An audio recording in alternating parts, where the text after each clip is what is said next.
Hello world, it's Clinton here, and editing is taking me a really long time on the next episode of Life in the Foam, so I figured I'd shoot off a short video here. I'm looking at an article in Kotaku about how the NPC meme tries to dehumanize SJWs. So I want this show to be like understandable to everyone. So what that means is, right now on the internet, there's a bunch of memes going around about how people who watch television news all day and quote progressive talking points basically come off like a bunch of robots.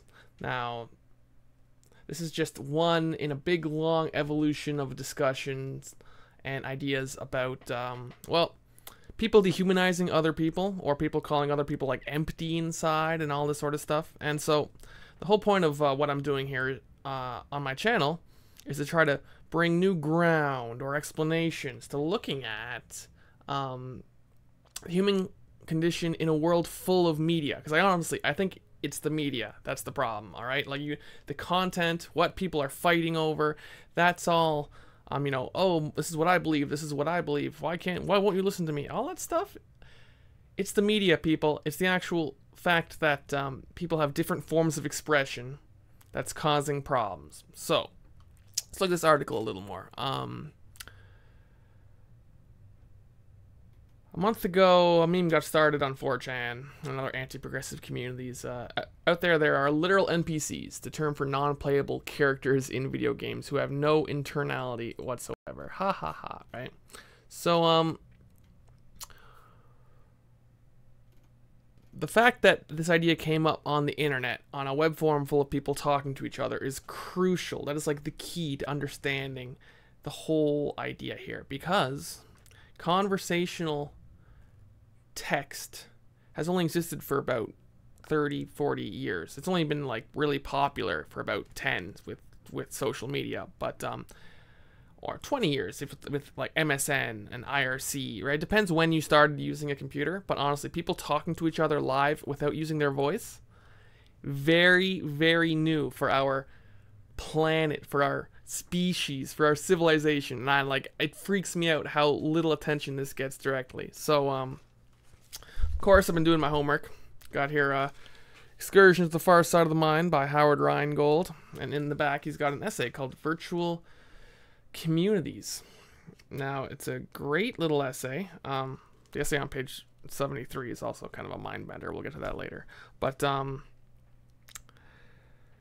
Virtual Communities is all about how this book came out in 1988. It's all about how he got a computer so that he could replace his typewriter with a computer, and then he got on the early cyberspace chats and whatnot, and it changed his life because he could talk to all these random strangers, and geography didn't matter anymore. And for better or worse, the ultimate shape of this technology will not be determined by elite groups of capitalists or commissars, but by entire populations. And the timing of the latest communication revolution, coming as it does at such a pivotal point in history, is important. It appears that the continuing fate of human evolution on this planet is very much in question.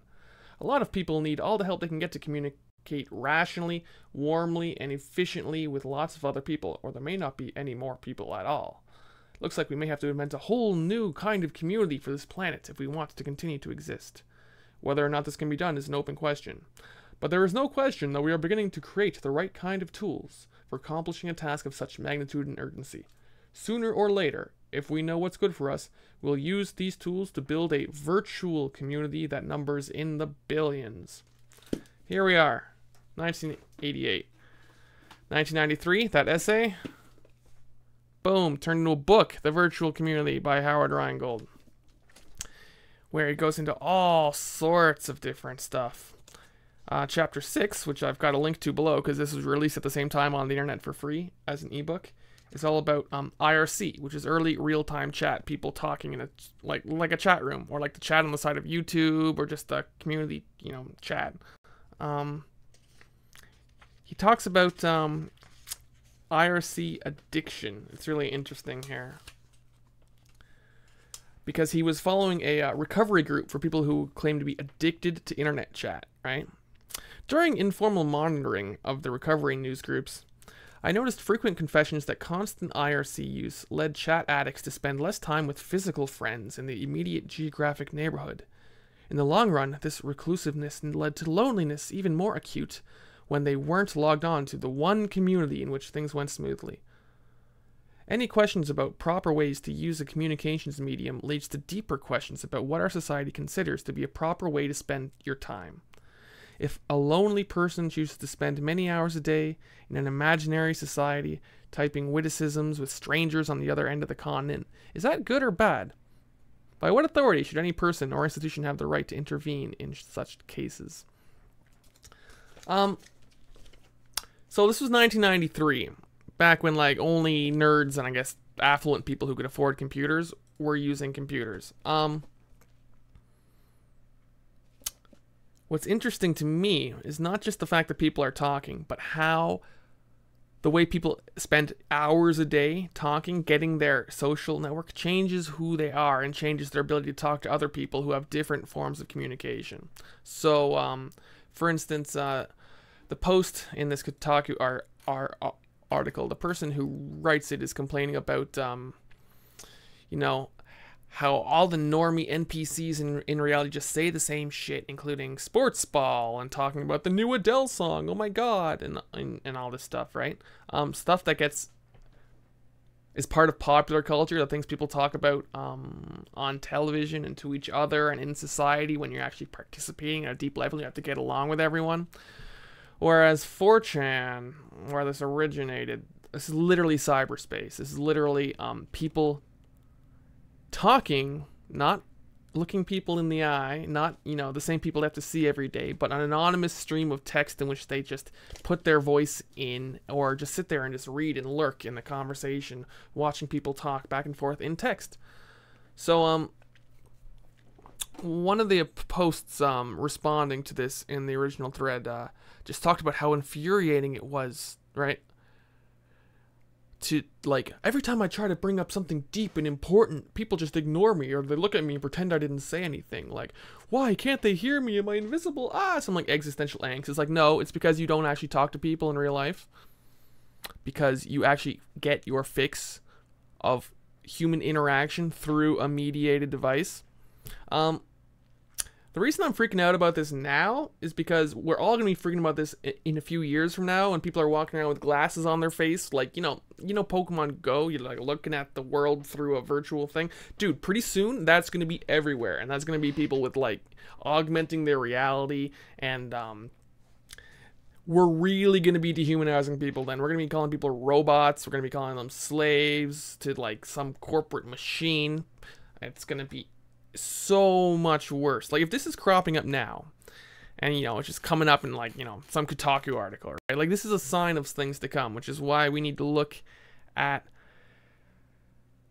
how to fix this. So how to fix it, and this is something I'm throwing out there now to be elaborated on, is looking at the mediums we use and diversifying the mediums we use, and also bringing back a lot more face-to-face contact and listening to people who have stuff to say, and going through the hard motions of looking at them and actually responding to crap, because the internet is huge. The internet's really huge, and the internet was huge in 1988 when Howard Rheingold wrote this essay, right? Here's a list of all the subjects you can talk about on the well, which was, you could say, the early, like, web form, the early version of Reddit or whatever that you would log into, and there would be different sections that you can chat about all these different things. These are all just like subreddits, right? Like, the internet was huge when I was born in 1988, and it's only gotten bigger. So for this long, people have been finding just the interesting things to talk about and talking about them in real time and growing and socializing and cracking jokes all through text on a computer screen. Marshall McLuhan said that text creates a detached view, a detached, analytical, fragmented view of people who think very logically and linearly, and their thoughts connect one after another, after another, after another, but they become, like, numb to the whole social scene, tribal dance of nuance and of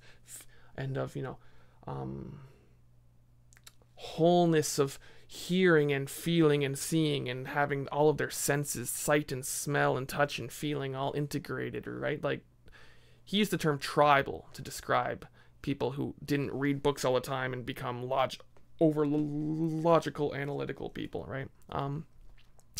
Just off the cuff, that's my early summation. And I think textual communications, which only happened after McLuhan died. McLuhan died in 1980. And then textual conversations, the ability to talk to people in real time using text.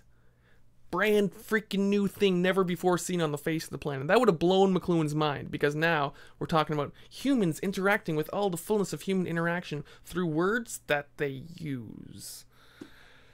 And people who get all their best ideas finding just the topic, just the people to talk to out of all the lists of all the things that they could ever talk to. You can go on the internet and you can find people to talk to just about the subject that you want, and have hours-long conversation and make friends, all through the divorced textual medium of the printed word. Has just created schisms between people where they can't face each other in real life and even talk to each other. It's the media. It's the media, okay? How you choose to spend your time with people, and how long that is, and how long you choose to spend your time staring at a screen, and what it is you're looking at, or your head buried in a book. Okay, that's the hidden ground that we're here to explore. All right, anyways, I just throwing this out here because it's going to take a little bit while longer for me to edit the next episode of Life in the Foam, but it's coming. It's great. It's going to be about my day at the Many McLuhan Symposium in Toronto. Got lots of footage to go through and edit together into something that makes sense.